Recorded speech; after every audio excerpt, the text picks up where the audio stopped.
تو جس طرح آنکھ بے نور ہو جائے، آنکھ پر دھند، جالا، ککرے اور سفید اور کالا موتیا اتر آئے، تو ہم سب کچھ بیچ کر کے بھی آنکھوں کا نور خریدنے کی کوشش کرتے ہیں. تو یار کبھی اجڑے ہوئے دل کا بھی تو علاج کرواؤ. علاج تمہارے گھر میں پڑا ہے. راتوں کی تنہائیوں میں اٹھ کے قرآن پڑھو اور ساتھ رویا کرو. دیکھنا دل کے میل اترنا شروع ہو جائیں گے، اور دل کے پردے سے وہ غلاستیں جب اتریں گی تو پھر پتہ چلے گا کہ دل جمال یار کیسے دیکھتا ہے. دل کی دنیا کیا ہے. وچے بھیڑے وچے چیڑے وچے ونج مہانے ہو، 14 طبق دلے دے اندر تمبو وانگوں تانے ہو. پھر پتہ چلے گا یہ دل دنیا کیا ہے. پھر اس کی تڑپ، اس کی بے چینی، اس کا اضطراب زندگی کا حاصل بن جائے گا. پھر زندگی کی بے چینی اور دل کی بے چینی اور دل کا محبوب کی یاد میں تڑپنا تمہیں سرور دے گا. پھر تم ایک ایک عضو میں دل مانگو گے. وہ مزہ دیا تڑپ نے میری آرزو ہے یارب، وہ مزہ دیا تڑپ نے میری آرزو ہے یارب، میرے دونوں پہلوؤں میں دل بے قرار ہوتا. پھر سمجھ آئے گی کہ یہ دل کتنی قیمتی شے ہے. اللہ نے بدن میں آنکھیں بھی 2 رکھی ہیں، کان بھی 2 رکھے ہیں، ہاتھ اور پاؤں بھی 2 رکھے ہیں، لیکن دل ایک ہی رکھا ہے. اور دل عرش اللہ ہے، اللہ کا عرش ہے. پھر پتہ چلے گا. تو آئیے دل سے زنگ اتاریں، میل اتاریں، دل مصفہ ہو، دل خوبصورت بن جائے. پھر دل کی کشکول پھیلا کے پھر عرض کریں ہر تمنا دل سے رخصت ہو گئی، اب تو آجا، اب تو خلوت ہو گئی. لیکن یہ میل کچیل سے ہٹا ہوا ہوگا تو گندی جگہوں پہ محبوب تو نہیں آتے ہیں. تو حسد، حقد، کینے، بغض، نفرتیں یہ ہم پالے رکھتے ہیں. اپنی زندگی کو ہم نے خود بوجھل بنایا ہوا ہے. میاں حسد کرنے سے محسود کا کیا ہوگا؟ ہم اپنے آپ کو تلخی میں مبتلا کیے ہوئے ہیں.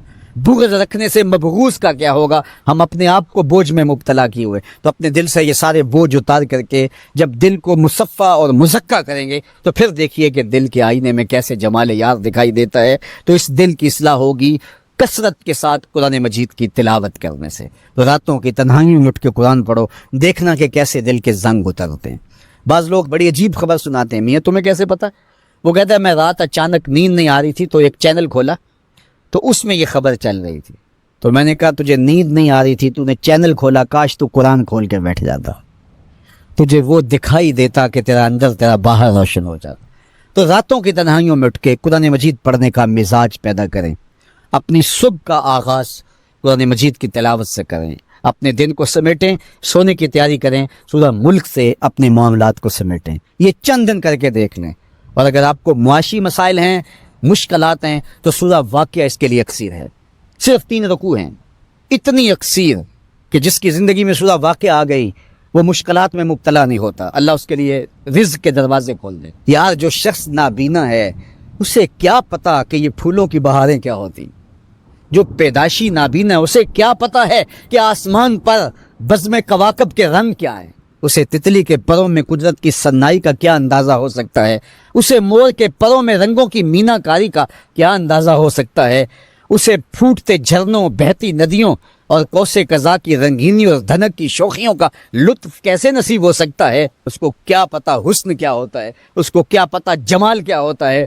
اسی طرح جس کے دل کی آنکھ اندھی ہے اسے کیا پتا ہے کہ جمال خدا کیا ہوتا ہے. اسے کیا پتا ہے کہ سجدے کی لذت کیا ہوتی ہے. اسے کیا پتا ہے رکوع اور قیام کا مزہ کیا ہوتا ہے. اسے کیا پتا ہے کہ روزے کا سرور کیا ہوتا ہے. تو اگر ہم اپنے دل کے میل اتاریں گے تو دل کی آنکھیں کھلیں گی تو پھر زندگی کا لطف آنا شروع ہوگا. پھر پتہ چلے گا اسلام کیا ہے، پھر پتہ چلے گا دین کیا ہے. اللہ اکبر. اسی لیے قرآن نے کہا من کان فی ہذہ اعمی فہو فی الآخرۃ اعمی واضل سبیلا. جو دنیا میں اندھا رہا کل قیامت کے دن بھی نابینا اٹھایا جائے. اس سے ان آنکھوں کی بے نوری مراد نہیں ہے، دل کی بے نوری مراد ہے. اقبال نے کہا تھا دل بینا بھی کر طلب خدا سے کہ آنکھ کا نور دل کا نور نہیں. آنکھ کا نور اور ہے، دل کا نور اور ہے. دوستو وہ کیسا منظر ہوگا جب حسین ابن علی نے آخری حاضری حضور کے روضے پہ دی ہو. حاجی یا معتمر 10 دن کے لیے، 8 دن کے لیے، 20 دن کے لیے مدینہ المنورہ عارضی سکونت اختیار کرتا ہے اور حضور کے روضہ انور سے، اس شہر نور سے، ان گلیوں سے، ان بام و در سے ایسا مانوس ہو جاتا ہے کہ جب واپس پلٹ رہا ہوتا ہے ان دعاؤں کے ساتھ کہ دوبارہ آنا بھی نصیب ہو. اور اسے لگتا ہے کہ میں دوبارہ بھی بلایا جاؤں گا، لیکن اس کے باوجود شہر حبیب چھوڑنا قیامت سے کم نہیں ہوتا۔ اعظم چشتی مرحوم آخری بار جب حضور کے روضہ انور پہ گئے تو بیمار تھے، ویل چیئر پہ تھے۔ باب بقی سے باہر نکلے تو خادم سے کہا کہ میری ویل چیئر پیچھے سے کھینچو تاکہ میرا رخ روضہ انور کی طرف رہے، اور وہ پیچھے سے کھینچتا چلا جا رہا ہے، اور جب باب مکہ سے پیچھے جنت البقیع کے قریب سے گنبد خضرا نگاہوں سے اوجل ہونے لگا تو اعظم چشتی مرحوم نے کہا، جان بدن سے نکلتی ہے اعظم، جان بدن سے نکلتی ہے اعظم، کوئی آسان ہے مدینے سے جدا ہونا، کوئی آسان ہے مدینے سے جدا ہونا۔ یہ اس شخص کی کہانی ہے جو 10 دن 5 دن مہینہ 2 ماہ وہاں رہتا ہے اور پھر اس شہر کو چھوڑ کے آنا اس کے لیے آسان نہیں ہوتا۔ اور مجھے بتاؤ کہ حسین جو پیدا مدینے میں ہوا، جس کے گھر کا دروازہ مسجد نبوی کے اندر کھلتا تھا، جو مسجد نبوی کے اندر پرورش پا کے جوان ہوتا ہے اور مدینے کی گلیوں میں کھیلتا رہا، اس حسین ابن علی کے لیے مدینہ چھوڑنا، اور پھر وہ اس بات کا علم اور شعور رکھتے تھے کہ یہ آخری بار حضور کے در پہ حاضری ہے، دوبارہ اس شہر نور میں نہیں آ سکوں گا، تو کیا قیامت ہوگی اور کیا منظر ہوگا۔ محمد بن حنفیہ کے علاوہ خاندان نبوت کے جتنے لوگ تھے ان سب نے شہر مدینہ کو الوداع کہا، اور رات کے موقع میں مدینہ المنورہ کو، مسجد نبوی کو چھوڑ کر کے مکہ کی جانب عازم سفر ہوئے۔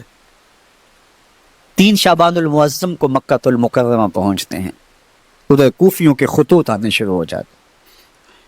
حضرت امام حسین رضی اللہ تعالیٰ عنہ مسلم بن عقیل رضی اللہ تعالیٰ عنہ کو صورتحال معلوم کرنے کے لیے بھیج دیتے ہیں۔ 40,000 کوفی آپ کے ہاتھ پہ بیعت کر دیتے ہیں۔